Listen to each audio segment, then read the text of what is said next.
2 दिन से आप इस देश की संस्कृति का, इस देश के इतिहास का, सनातन धर्म का अपमान कर रहे हैं।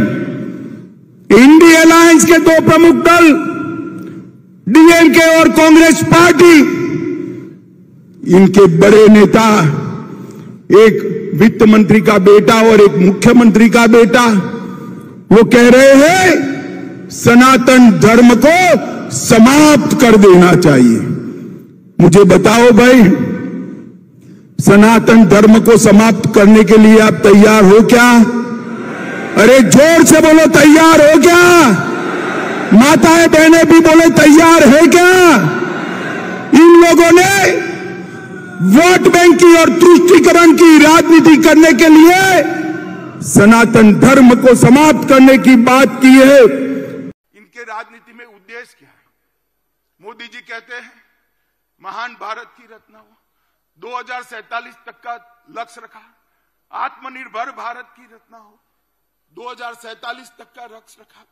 सोनिया जी का लक्ष्य राहुल जी को पीएम बनाना, पवार साहब का लक्ष्य बेटी को सीएम बनाना, ममता दीदी का लक्ष्य भतीजे को सीएम बनाना, स्टालिन का लक्ष्य अपने बेटे को सीएम बनाना, लालू प्रसाद जी का लक्ष्य अपने बेटे को सीएम बनाना, उद्धव ठाकरे का लक्ष्य अपने बेटे को सीएम बनाना, और मुलायम सिंह जी बेटे को बनाकर ही गए हैं।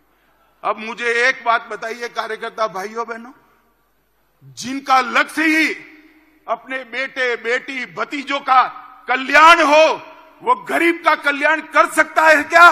कभी नहीं कर सकता। जिनका लक्ष्य ही अपने परिवार के लिए सत्ता हथियाना हो, वो देश का कल्याण कर सकता है क्या? कभी नहीं कर सकता। मित्रों, इस देश के अंदर 2G, 3G और 4G पार्टियां हैं। 2G से मतलब आप 2G घोटाले से नहीं है। 2 generation party, 3 generation party, 4 generation party, 4 पीढ़ी तक नेता नहीं बदलता है। हम सब लोग डीएमके और कांग्रेस पार्टी को अच्छे से जानते हैं। डीएमके और कांग्रेस का मतलब है भ्रष्टाचार, गुंडागर्दी, जमीन हड़पना और अपने बेटे बेटियों को आगे बढ़ाना, जनता की चिंता नहीं करना। यही डीएमके और कांग्रेस का रास्ता है। நமக்கெல்லாம் திமுகவையும் காங்கிரஸ் பற்றியும் தெளிவாக தெரியும்.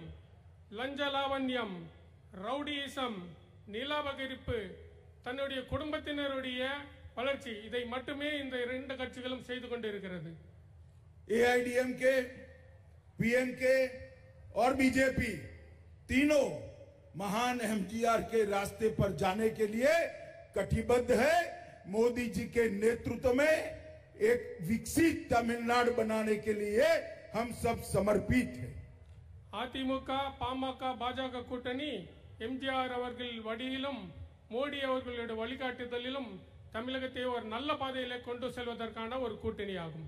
एमजीआर के प्रति सम्मान के चलते ही नरेंद्र मोदी जी ने चेन्नई रेलवे स्टेशन का नाम एमजीआर रेलवे स्टेशन कर उनको श्रद्धांजलि देने का काम किया है। எம்ஜிஆர் அவர்களுக்கு பெருமை சேர்க்கும் விதமாக மோடி அவர்கள் சென்னை ரயில்வே நிலையத்திற்கு புரட்சி தலைவர் எம்ஜிஆர் அவர்கள் பெயரினை சூட்டினார்கள். मित्रों, अभी मैं बंगाल था, डीएमके के नेता ये राजा का बयान मैंने देखा।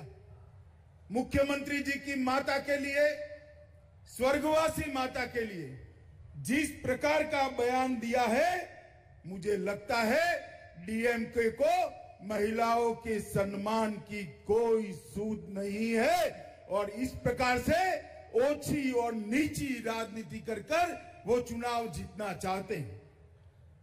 சமீபத்திலே கூட திமுகவினுடைய ஆர் ராசா அவர்கள் காலம் சென்ற நம்மளுடைய முதலமைச்சருடைய தயாரை பற்றி மிக தரைக்குறைவாக பேசியுள்ளார்கள்.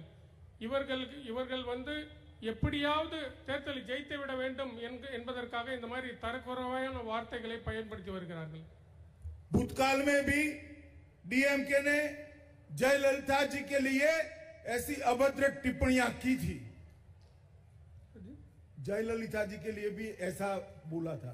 ஏற்கனவே முன்காலங்களில் கூட அவர்கள் புரட்சி தலைவி ஜெயலலிதா அவர்களை பற்றியும் இதே போல அவர்கள் பல்வேறு கருத்துக்களை சொல்லியுள்ளார்கள்। मैं पूरे तमिलनाडु की माताओं बहनों को अपील करने आया हूं, महिला विरोधी डीएमके को इस चुनाव में परास्त कर उनको सबक सिखाना चाहिए।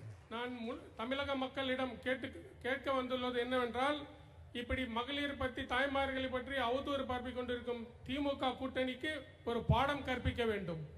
मुझे आश्चर्य है, स्टालिन यहां के नेता डीएमके के वो भ्रष्टाचार की बात कर रहे हैं। अरे स्टालिन साहब, आपकी सरकार की कच्ची परतें देखिए। ये 2G घोटाले के, सन टीवी घोटाले के पैसे आपके घर में पड़े हुए हैं। ஸ்டாலின் அவர்கள் தமிழகத்திலே ஊழலை பற்றி பேசிக் கொண்டிருக்கிறார்கள்।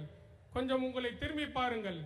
2Gயும் சன் டிவியும் என்னென்ன ஊழல் செய்திருக்கிறது என்பதை நீங்கள் உங்களுக்கு கொஞ்சம் திரும்பி பாருங்கள்।